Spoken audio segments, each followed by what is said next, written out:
7.5 volt 1 ampere.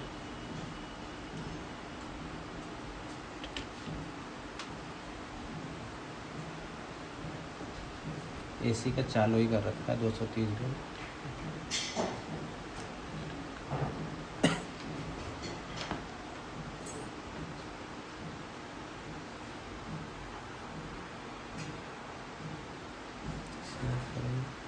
साढ़े 7 volt और 1 ampere का लोड देते हैं इसको। 7.5 वोल्ट 1 एम्पियर। वाटेज भी 7.5 वाट। एसी पावर फैक्टर है ये सब इसका। तो एक बार हम सीवी मोड भी करके देख लेते हैं कितना आ रहा है हमारा। 7.5 वोल्ट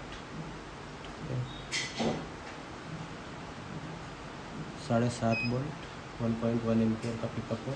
1 एम्पियर है।